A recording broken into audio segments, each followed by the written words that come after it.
CCC डोएक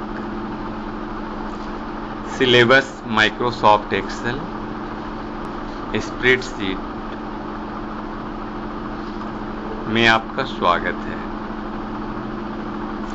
spreadsheet भाग 1, भाग 2, भाग 3 के बारे में जानेंगे। माइक्रोसॉफ्ट एक्सेल भाग 3। इस अध्याय में आप सीखेंगे फार्मूला के बारे में, फंक्शन के बारे में, ऑटो सम का उपयोग करना, एवरेज फंक्शन का उपयोग करना, डेली और मंथली रिपोर्ट बनाना।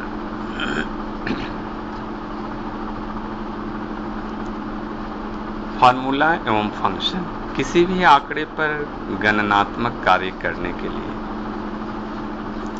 सूत्र एवं फंक्शन का प्रयोग किया जाता है।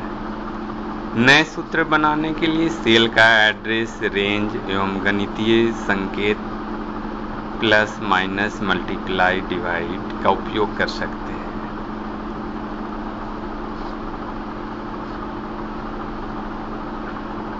माइक्रोसॉफ्ट के अंदर पहले से बने हुए सूत्रों को फंक्शन कहा जाता है। इनका उपयोग करने से बार बार यूजर को सूत्र नहीं बनाना पड़ता है। फंक्शन को कार्य के आधार पर कई भागों में विभाजित किया गया है, जैसे अंकगणित फंक्शन, तार्किक फंक्शन, सांख्यिकीय फंक्शन इत्यादि।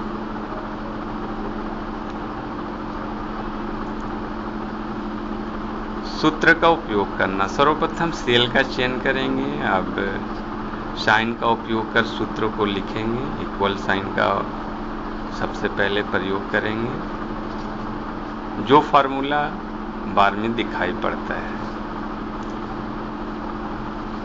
किसी भी सूत्र के लिए सेल की वैल्यू के एड्रेस की आवश्यकता पड़ती है। एड्रेस या तो रिलेटिव या एब्सोल्यूट अथवा मिक्स टाइप का होगा।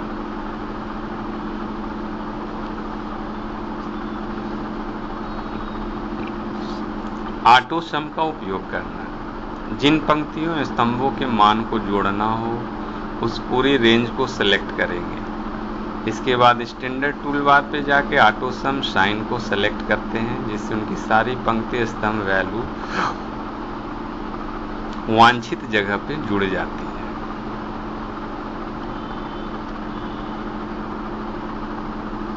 सूत्र को सुधारना अथवा मिटाना, किसी फार्मूला को सुधारा या मिटाया जा सकता है। जैसे पहले चित्र में b1 × 5 + 10 किया गया था, जिससे संबंधित फार्मूला के आधार पर वैल्यू प्राप्त होगी। अब अगर फार्मूले को बदलना है तो फार्मूला बार में जाकर अथवा फार्मूला कंटेनिंग सेल पर कीबोर्ड अथवा माउस से सूत्र को सुधारा जा सकता है, जैसा चित्र 2 में दिखाया गया है। किसी सूत्र को डिलीट करना हो तो उस सेल को सेलेक्ट करेंगे अथवा डिलीट की प्रेस करेंगे।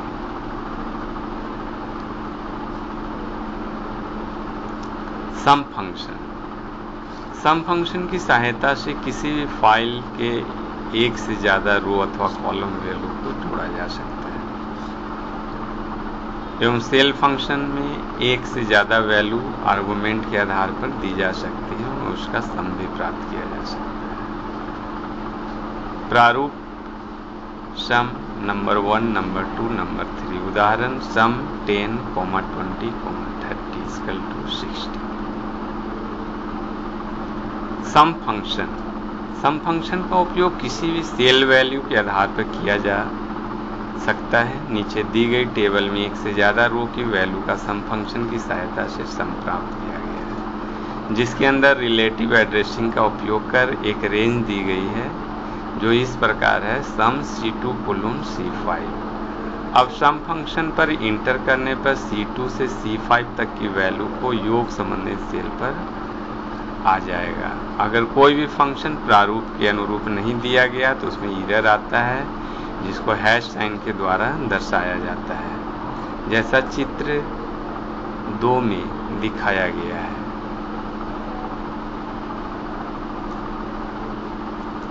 फंक्शन विजार्ड, माइक्रोसॉफ्ट एक्सेल में किसी भी फंक्शन को चलाने के लिए फंक्शन विजार्ड का भी उपयोग किया जा सकता है।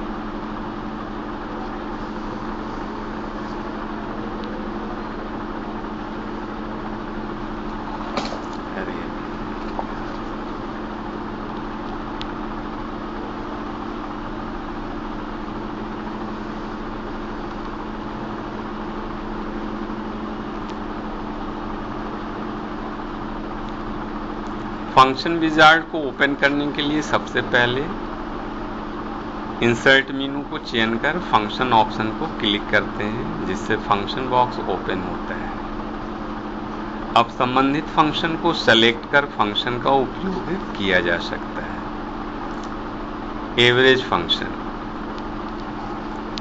एवरेज फंक्शन एक फंक्शन है जो एक से ज्यादा आर्गुमेंट लेता है एवं लिए गए आर्गुमेंट औसत को निकालता है।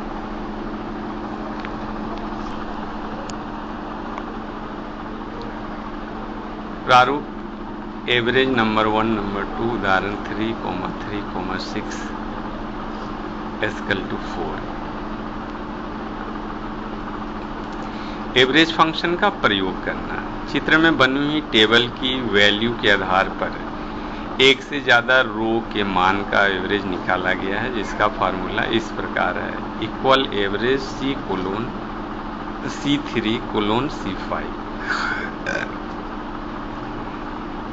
इस फंक्शन का मतलब हुआ C3, C4 और C5 की वैल्यू को जोड़कर उसका एवरेज निकालेगा। इस फंक्शन की सहायता से ऊपर दी गई वैल्यू रेंज के आधार पर एवरेज निकाला गया है, जिसका चित्र नीचे दिखाया गया है। Count function.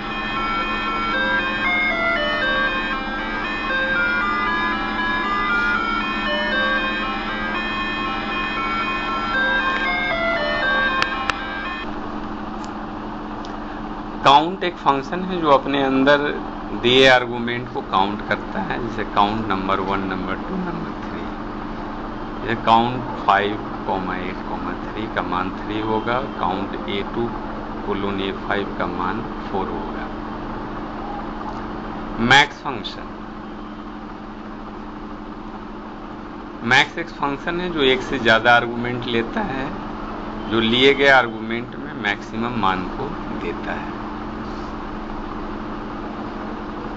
जैसे मैक्स नंबर 1, नंबर 2, नंबर 3। उदाहरण मैक्स 5,8,3 का मान 8 होगा, मैक्स A2:A5 का मान 34 होगा। डेट मीन्स दिए गए रेंज वैल्यू में जो सबसे हाईएस्ट वैल्यू होगा उसको दर्शाएगा। बीजक इनवॉइस बनाना। बीजक एक प्रकार का मांग पत्र है जिसके द्वारा कोई भी कंपनी किसी दूसरी कंपनी अथवा वेंडर से कुछ आइटम के डिटेल्स को मंगवाता है। इस बीजक में आइटम से संबंधित डिटेल दिए जाते हैं। इस डायग्राम में बुक नेम में कुछ बुक के नाम को दर्शाया गया तथा क्वालिटी कॉलम में उस बुक की मात्रा दर्शाई गई है। अगले कॉलम में प्रत्येक बुक के रेट को दर्शाया गया है तथा छूट को डिस्काउंट कॉलम में दिखाया गया है। अमाउंट कॉलम एक फार्मूला बनाया गया जो इस प्रकार है, जिसकी सहायता से अमाउंट निकाला गया है। इस बीजक की सहायता से हम देख सकते हैं कि कितनी बुक खरीदी गई और कितना डिस्काउंट मिला और टोटल कितना पैसा देना है। डेली और मंथली रिपोर्ट। इस डेली महीने की लेन देन को दर्शाया गया है, जिसमें एक बुक स्टोर विवरण दिया गया है, जिसमें बुक, मैगजीन, कॉपी, पेन इत्यादि के लेन देन को दर्शाया गया है। साथ में रोज विक्रय हुए सारे आइटम को अंतिम कॉलम में दर्शाया गया है, जिसकी फार्मूला इस प्रकार है: equal B6 + C6 + D6 + E6 + F6। पूरे महीने के विवरण को प्रतिदिन के विवरण के आधार पर निकाला गया है।